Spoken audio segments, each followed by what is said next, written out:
हर बार अंदाज़ा सही नहीं होता। ट्रेन अपनी स्पीड से चली जा रही थी, परंतु निधि की टिकट कंफर्म नहीं हुई थी। परंतु उनका जाना बहुत ज़रूरी था, इसलिए निधि अपने 3 बच्चों के साथ बिना टिकट कंफर्म हुए ही ट्रेन में चढ़ गई थी। सोची हो ही जाएगी, पर बैठने के बाद पता चला टिकट कंफर्म नहीं हुई। टीटी ने उन्हें सीट पर बैठने को कहा। जैसे ही बैठी एक महिला ने कहा, ये हमारी सीट है, बड़े ही रौब से। बेचारी को कुछ राहत मिली ही थी। उसे क्या पता था कि उसकी खुशी बस कुछ ही पल की थी।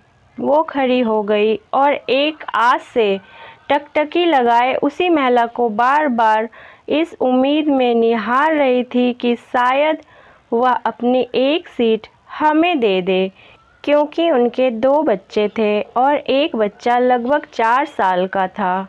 उसकी माँ ने उसे पास ही अपनी सीट पर सुला रखा था, पर उन्होंने 4 सीट बुक करवा रखी थी। 3 सीटों पर ही बैठे थे, चौथी सीट खाली थी। निधि ने जैसा सोचा था ऐसा कुछ नहीं हुआ।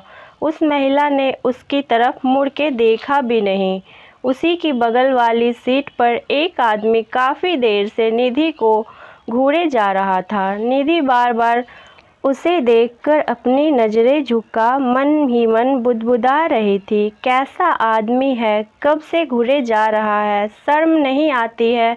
ऐसे लोग बुरे ही होते हैं, क्योंकि वह आदमी देखने में ऐसा लग रहा था शायद कई दिन से नहाया नहीं था। उसके कपड़े भी बहुत मैले कुचैले थे। ऐसा करते करते ट्रेन ने कब गति पकड़ ली और रात्रि का समय कब हो गया, निधि को आभास ही नहीं हुआ। वह आदमी अपनी सीट से उठकर आया और बोला, बहन जी, आप मेरी सीट पर आकर बैठ जाएं। आप ऐसे कब तक बच्चों का हाथ पकड़े खड़ी रहेंगी? निधि का तो जैसे खुशी का ठिकाना ही नहीं रहा था और वह धन्यवाद करते हुए शर्म के मारे गर्दन नीचे किए हुए और अपने 3 बच्चों को सीट पर बैठा दिया और खुद भी बैठ गई।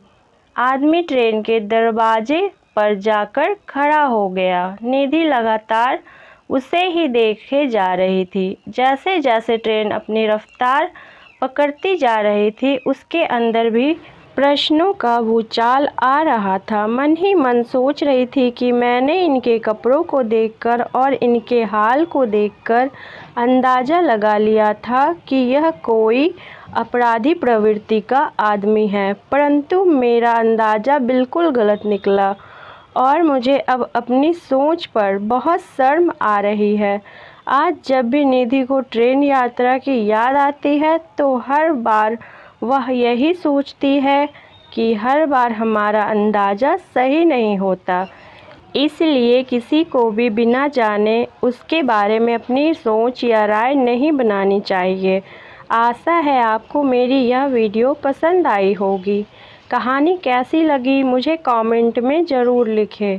साथ ही पसंद आए तो लाइक और शेयर करना ना भूलें। चैनल पर नए हैं तो मेरे चैनल कहानी संसार को सब्सक्राइब ज़रूर कर लें। धन्यवाद।